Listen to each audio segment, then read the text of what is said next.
Let us offer our consecration to the Lord. Lord, we offer up to you this day, and as we step into the third week of ordinary time, we prepare ourselves by opening ourselves to all that you call us to, that we glorify your name, and that we serve you, and that we love you, especially as we draw closer to Christmas. And we ask this through Christ our Lord. Well, I bet you didn't know that cancel culture goes back, thousands of years. And one proof of that is today's gospel reading. Because actually what we're talking about is a form of cancel culture. As a matter of fact, people always say, if Jesus was alive today, he would use social media, and he would use, back 40 years ago, they said he would use TV, and back 80 years ago, he would use radio. I'm not so sure about that. He might not, but I don't think he would use social media. That part I don't. And here's the reason why. Do you look at the reading? It's Matthew 11:16 through 19. And he says, "To what shall I compare this generation?" Now, obviously, he's talking at his time. "It is like children who sit in marketplaces and call to one another, 'We played the flute for you, but you did not dance. We sang a dirge, but you did not mourn.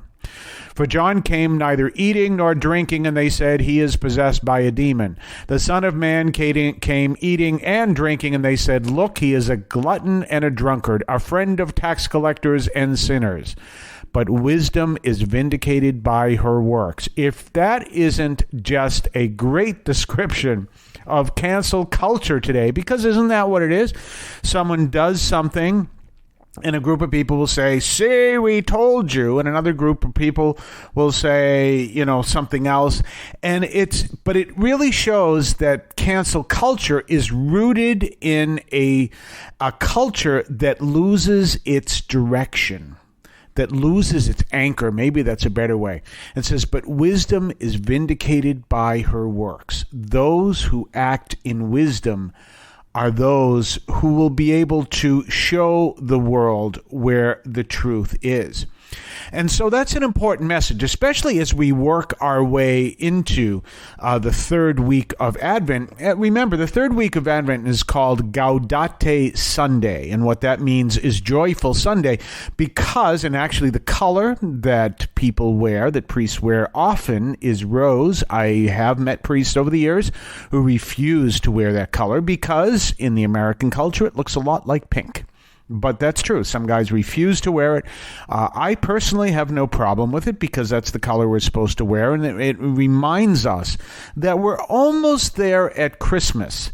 And we're almost there at that time where we're celebrating the first coming of Christ as we look forward to the second coming. So Gaudete Sunday is this coming Sunday. And as we go through these weeks, it's time for us to reflect on growing in wisdom, because we're called to reflect on the power of the living God. So that's so important. And as we grow in that wisdom, as we seek to live the gospel, then we can see above and beyond what ultimately is an ancient practice of cancel culture, but we can see above and beyond that. I was thinking about this the other day.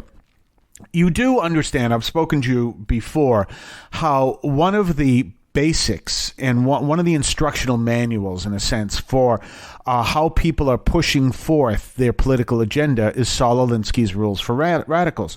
And what does Saul Alinsky do? Saul Alinsky says to emulate the devil to get what you want. It's in the very beginning where he calls people to emulate Lucifer, who, although he was the first radical, he still ended up with his own kingdom. And I've always like to point out, yes, this place is called hell.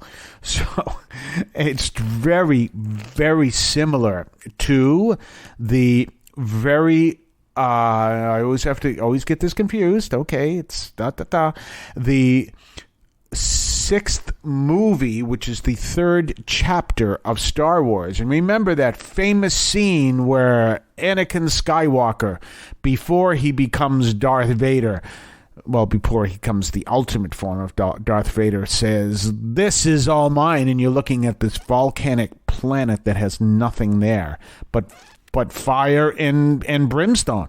And this is all mine. And I said, gee, if that isn't a classic example of that very same message. Yes, he ended up with his own kingdom. But what is the message of the devil? Do anything you can to destroy others so that you can get your way. And watch how that happens. Watch how people who have embraced that philosophy use that technique. And we can go all the way back to the time of Jesus and beyond, and we can see that same technique. It's nothing new. It's ancient. Where they're using it against Jesus. No matter what he does, they call him out on it. And he does the opposite of John the Baptist, who they called out on it. Because it is this cancel culture. And what is cancel culture designed to do? To shut people down so that any opposing idea does not come forward. Where does it lead to? It leads to the kingdom, where that is the kingdom of Lucifer. I mean, it really does. In the sense, because what do you have? You have, what does he want? Division. What does it do? It builds division. It fills everything else. So, and what is the solution to it? Wisdom that goes above it and beyond it. It's this wisdom. So in your wisdom, you can see through it. And that's one of the things that is important to look at in light of what Jesus says. And we see cancel culture, we can at least trace it back to 2,000 years and even more than that. We're going to talk more on the other side of the break. You're listening to St. Anthony Overnight from St. Anthony Parish in Alston, Massachusetts, right here on WEZE 590 AM. And you can also hear us at CatholicAudiomedia.com. That's CatholicAudiomedia.com.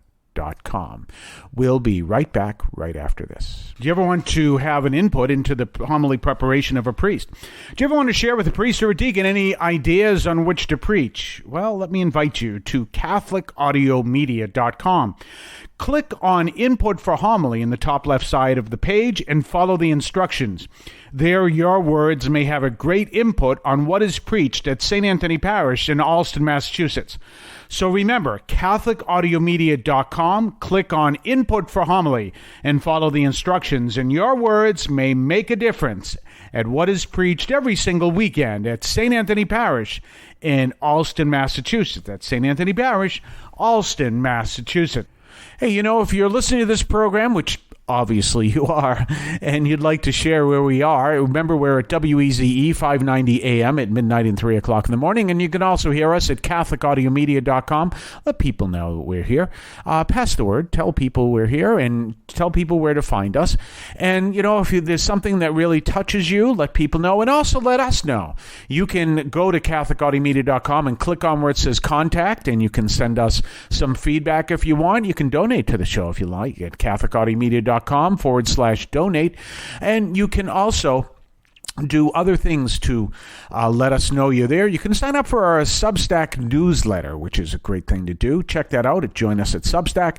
You can read the blog. You can do all kinds of things over there. So CatholicAudiomedia.com. That's CatholicAudiomedia.com. We have, different numbers come to us who listen to us on Podbean, which, by the way, is the home platform that we use. You can also find us on Podbean.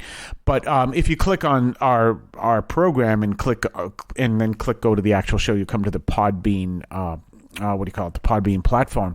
And that's great platform that helps us out and helps others out. It's a great platform for all kinds of podcasts.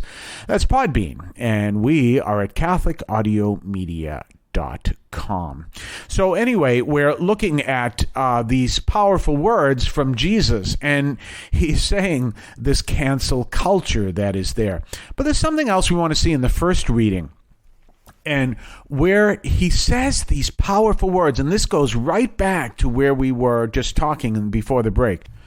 This is from Isaiah 48, and he says, "If only you would attend to my commandments, your peace would be like a river, your vindication like the waves of the sea, your descendants like the sand, the offspring of your loins like its grains, their name never cut off or blotted out from my presence."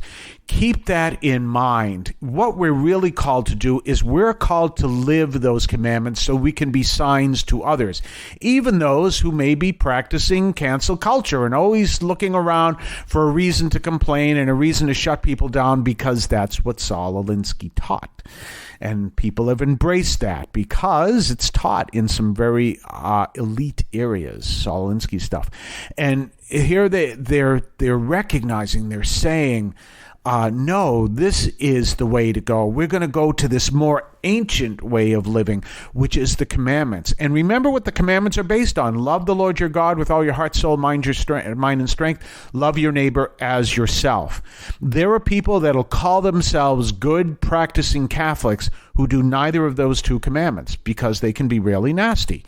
And they're saying, I am an Orthodox Catholic, and all these people are this, that, and the other thing. And they'll call them awful names. And that's not what the commandments say. As a matter of fact, the saints always talked about being pastoral. And some people say you shouldn't be pastoral. Well, tell that to the saints, because the saints always said you had to be pastoral to people. You had to know how to do this, and you had to be pastoral to the people. It reminds me of one of the things that I've had to explain to people from time to time.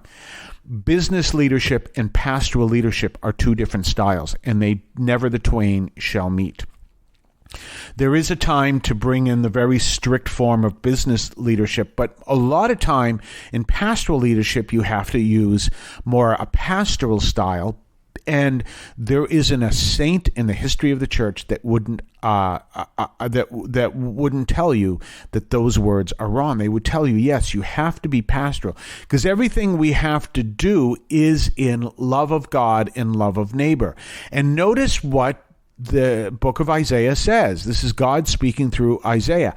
If we are living the commandments, that means the 2 and then the 10, which are based on the 2, then we will build a peaceful world. If we're focused on doing what is best for the other person, regardless of who the other person is, being there's that saying that comes from St. Augustine, and it says to love the sinner and hate the sin.